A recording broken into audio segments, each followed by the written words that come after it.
नमस्कार मित्रांनो, मी डॉक्टर योगेश जाधव. आज आपलं खूप स्वागत करतो माझ्या YouTube चॅनलवर. आज आपण एक स्पेशल विषय घेऊन आलेलो आहोत, तो म्हणजे व्हेरिकोज व्हेन्स. व्हेरिकोज व्हेन्स काय आहे, व्हेरिकोज व्हेन्स कुणाला होऊ शकतं आणि यावर उपाय काय करू शकतो, याबद्दल आपण सविस्तर आज चर्चा करणार आहोत. मित्रांनो, व्हेरिकोज व्हेन्स हा जो आजार आहे हा प्रामुख्याने कुणाला होतो याबद्दल आपण थोडंसं चर्चा करू. व्हेरिकोज व्हेन हा जो आजार प्रामुख्याने सिडेंटरी वर्कर्स म्हणजे जे कॉन्स्टंट एका जागी बसून असतात अशा व्यक्तींना हा आजार होऊ शकतो. दुसऱ्या व्यक्ती जे की कॉन्स्टंट उभे असतात, तासन तास ते उभं राहून काम करतात अशा व्यक्तींना, म्हणजे जसं की शॉपकीपर आहे, कंडक्टर आहे, किंवा ज्यांना श्रम करण्याचं काम पडतं, म्हणजे खूप श्रम करावे लागतात, वजन उचलण्याचं काम जे करत असतात अशा रुग्णांमध्ये व्हेरिकोज व्हेन्स आढळून येतो. तर व्हेरिकोज व्हेन्स ओळखायचं कसं? व्हेरिकोज व्हेन्स म्हणजे तुमच्या पायावर जिथे पण तुम्हाला जे नसा असतात तुमच्या पायावर, ज्या की तुम्हाला जाणवतात की कुठेतरी त्याचा गुच्छ झाल्यासारखं दिसतात, तिथे त्याला आपण व्हेरिकोज व्हेन्स म्हणू शकतो. म्हणजे ज्या व्हेन्स तुमच्या हिरवट कलरच्या असतात त्या कुठेतरी एका जागी जमा होऊन त्याचा बंच तुम्हाला बघायला मिळतो. आणि रुग्णांमध्ये असं पण असतं की त्यांना पायावर स्वेलिंग सुद्धा जाणवते. त्याच्यासोबत काही रुग्णांना त्याच्यामध्ये स्वेलिंग आणि उष्णता म्हणजे पायामध्ये गरम झाल्यासारखं कुठेतरी जाणवतं. थर्ड थिंग म्हणजे त्याच्यामध्ये काही रुग्णांना जास्त वेळ एका तासापेक्षा किंवा 15-20 मिनिटांपेक्षा जास्त सुद्धा ते उभं राहू शकत नाही एका जागेवर. त्यावेळेस लगेच त्यांना वेदना सहन होत नाही, इतक्या वेदना व्हायला लागतात. याचं प्रमाण जास्त प्रमाणात वाढलं तर कुठेतरी तिथे अल्सर सुद्धा डेव्हलप होतात. म्हणजे ज्याला आपण नॉन हिलिंग अल्सर म्हणत असतो त्याला आपण व्हेरिकोज अल्सर असं सुद्धा आपण म्हणतो. तर मित्रांनो, आता जाणून घेऊया नेमकं व्हेरिकोज व्हेन्स हे काय आहे. व्हेरिकोज व्हेन म्हणजे आपल्या शरीरामध्ये जी व्हेन्स ज्या असतात, ज्या की अशुद्ध रक्त ह्या आपल्या हृदयापर्यंत पोहोचवण्याचं काम करतात, शुद्ध करण्यासाठी. तर प्रामुख्याने व्हेरिकोज व्हेन ह्या जास्त करून पायामध्ये आढळतात.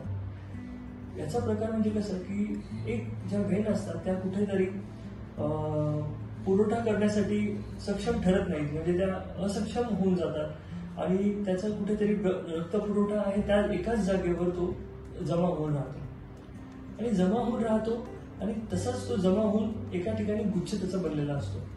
आणि हे अशुद्ध रक्त असल्यामुळे त्याच्यावर कुठलाही दुसरा आपण हे करू शकत नाही, म्हणजे जसं त्याच्यावर कुठलाही उपाय किंवा आपण कुठलीही गोळी घेऊन त्याला बरं करणं हे अशक्यच आहे.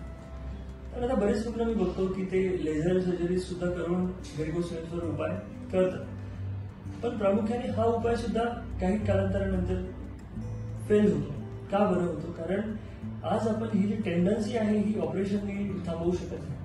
टेंडन्सी थांबवण्यासाठी होमिओपॅथीमध्ये बरेच लोक मला विचारतात की याच्यासाठी काही उपाय आहे का, होमिओपॅथीमध्ये आपण याला विदाऊट सर्जरी आपण उपाय करू शकतो का?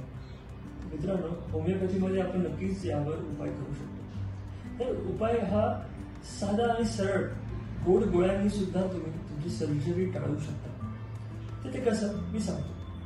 होमिओपॅथीमध्ये जेव्हा आपण औषधं देतो रुग्णाला, तर त्याचे जे व्हेन्स आहेत त्याच्यामध्ये जे रक्तपुरवठा कुठेतरी थांबलेला आहे, खंडित झालेला आहे आणि तो एकाच जागेवर जमलेला अशुद्ध रक्त आहे आणि यामुळे झालेले जे अल्सर्स आहेत यावर होमिओपॅथीमध्ये उत्तमरित्या उपचार होऊ शकतो. असे अनेक औषधं होमिओपॅथीमध्ये आहेत, जसं की मी काही औषधांचे नावं सुद्धा इथे आज सांगतो.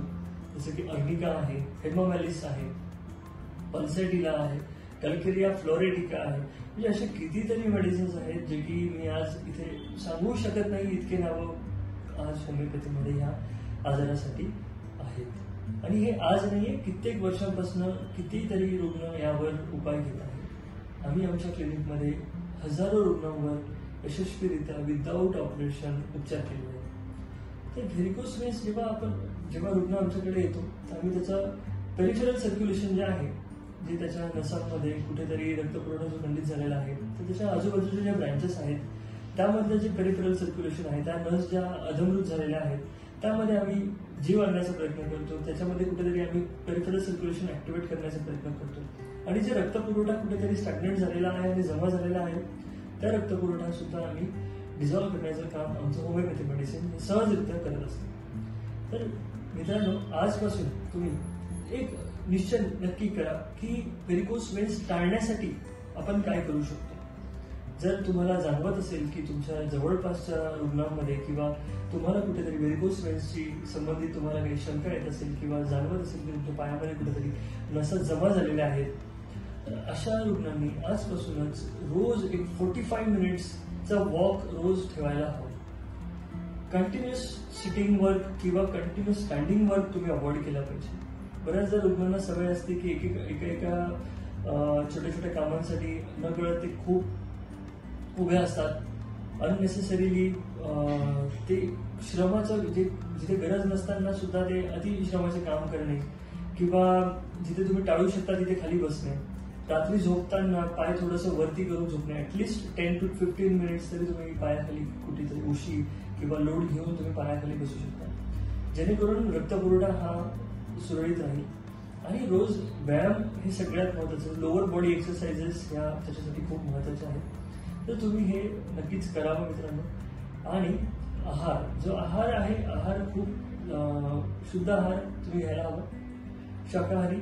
आणि सर्वात महत्त्वाचं तेल आणि तूप किंवा जे फॅट दुग्धजन्य पदार्थ आहेत याचं सेवन तुम्ही कुठेतरी कमी करायला हवं. तर नक्कीच हा जर व्हिडिओ तुम्हाला आवडला असेल तर लाईक, शेअर आणि सबस्क्राईब करायचं विसरू नका.